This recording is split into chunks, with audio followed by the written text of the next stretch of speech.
Good morning, welcome to Uprooted. My name's Laurie. It's August 8th and I'm in the garden. It's a little overcast this morning. Wanted to do an update. July and most of the end of June were major battleground out here in the garden with the squash bugs and the vine borers, and they really took a toll on the garden. I was out here at least twice a day for weeks killing squash bugs. It was just disgusting. Of all the things I've learned with my first year gardening, this has been one I wish I didn't have to have learned, but anyways, we're pushing on. I just wanted to show you some of the things that they did and what I'm doing to go forward. We'll start over here on this arch. This had my Kajari melons, birdhouse gourds, butternut squash, my Yokohama squash, and the Jack P. Littles, and I'll put in a clip of what it looked like before. But this is the remaining Kajari vine, and it is dying, but I wanted to show you this before I pulled it out. I was so excited about my Kajaris. Yeah, see, it's dead.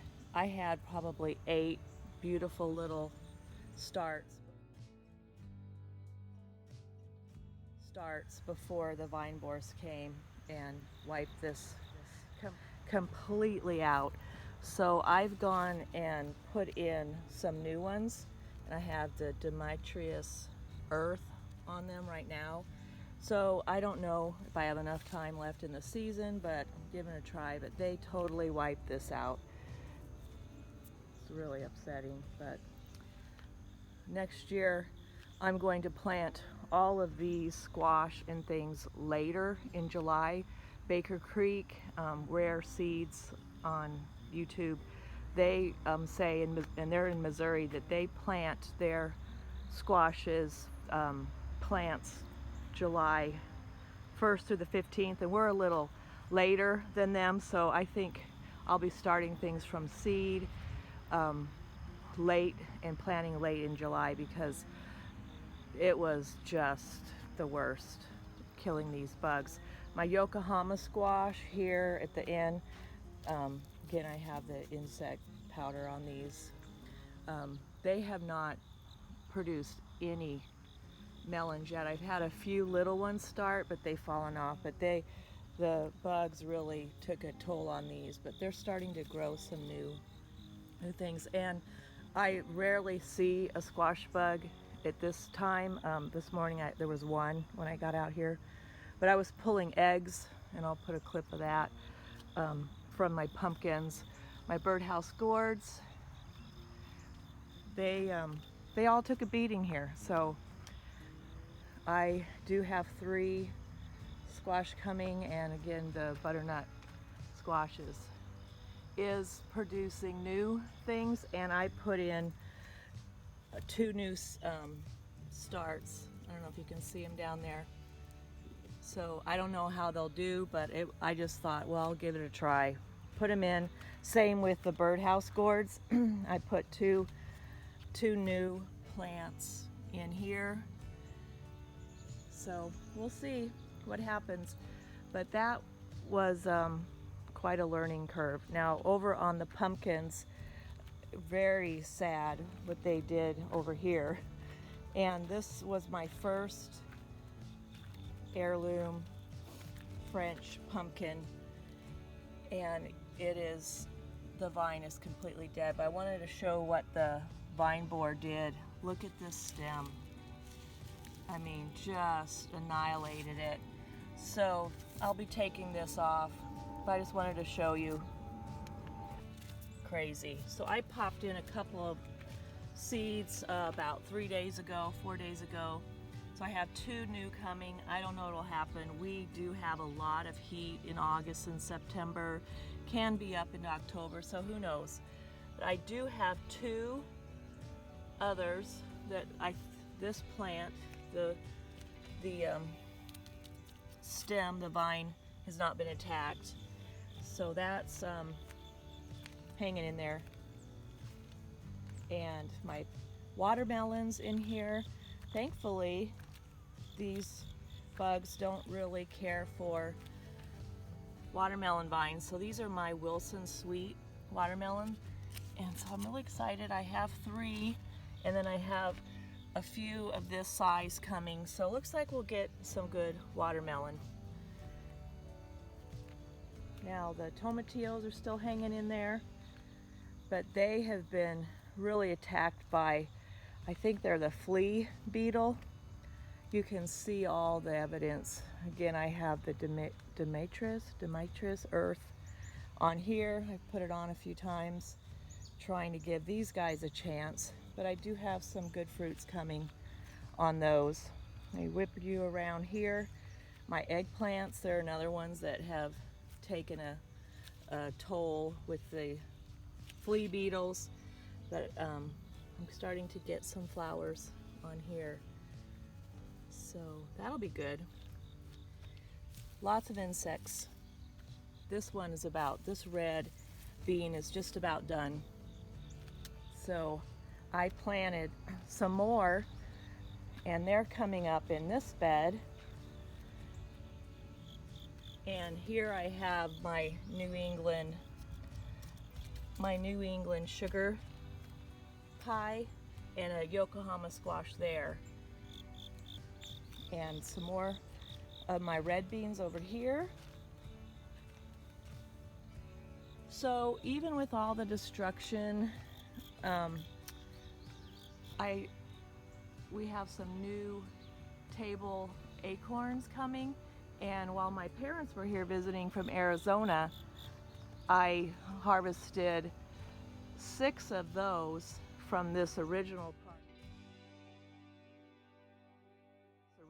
part of the vine, and they were delicious. So even though I've had, a lot of battles and lost some things out here, I don't take for granted that it was just really wonderful to try those squash. And this one here is blooming really nice, and I've got some little things started on here. So we'll get some more of these squash. And like I said, the squash bugs, that's kind of the end of their life. But the cucumber beetle was another thing that really took out my cucumbers. They were doing well. I lost 3 plants out of here, and so far I have this is a Japanese variety of cucumber, and I'm hoping that I will get a few out of here, but it's been a battle, but it's still one of my favorite places to be out here in the garden. And the other arch that took a beating is the top front one here. You can see my lemon cucumber. It's just about done. I'm hoping that I can get a few more out of it. This part of the vine is coming on, but I started a few different squash in here. This is I can't even pronounce that. This is a Japanese squash I have in there, and then these guys are some more of the New England sugar pie that I just started. Again, kind of an experiment to see how planting later in the July will work, even though next year I plan to start them by seed up front. And this is another variety that I picked up from Baker Creek. This is called the Sweet Dumpling, and they're just starting out. They're an early variety, so I should be able to get some squash before the frost. And then over here I have some more butternut squash, just because I thought I was going to lose everything. So my Tabasco plants are just going crazy. They just look awesome. Tons of peppers. Some of them are starting to ripen, but they're just covered with them. And a little story about these Tabascos. The first couple of ones that turned red, I was out here and I thought I picked them. There were just two little ones, and I thought I'll just take a little bite off the end just to see what the flavor's like.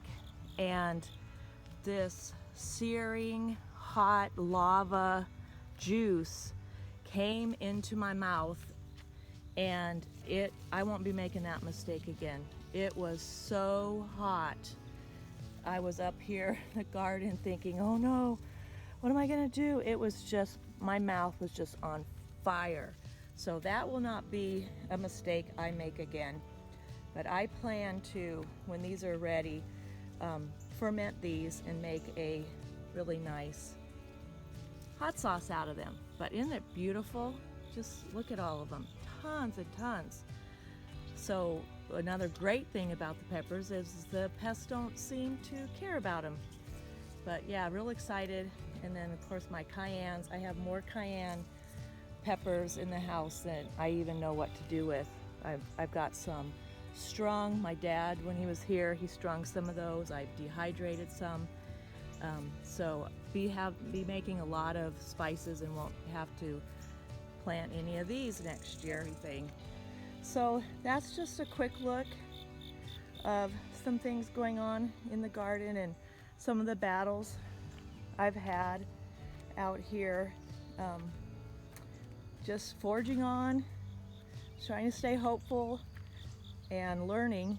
That's all part of it. And I'll put in a few segments of some other little clips I did in July just to show you some of the things that were going on.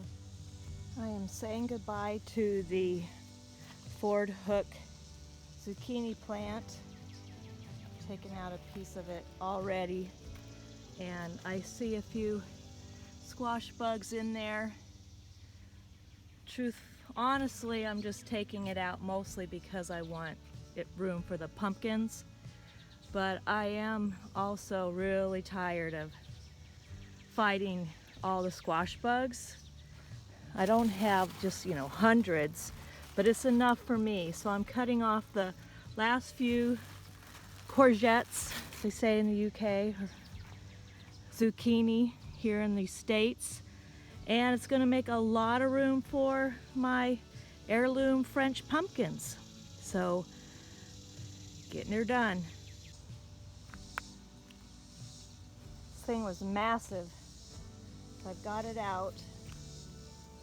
See, now I'm gonna have a lot more room for my watermelons and my pumpkins in that corner.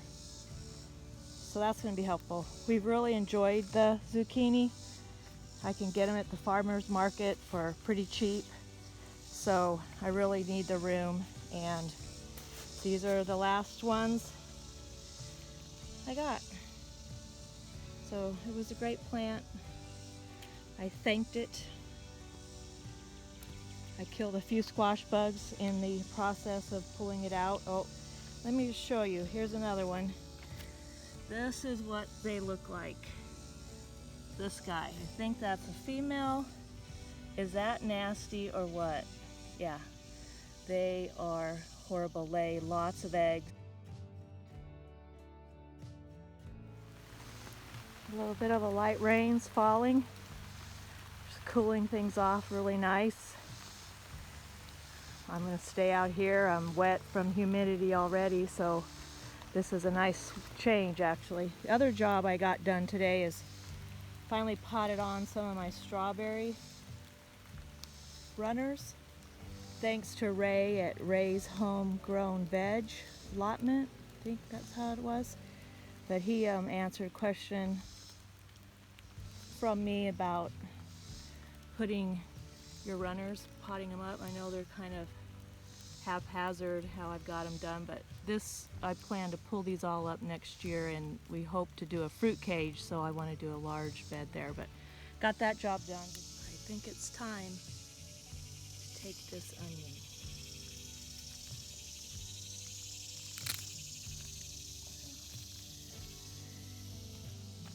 It looks pretty good. My first ever red onion. More to come. They are falling back.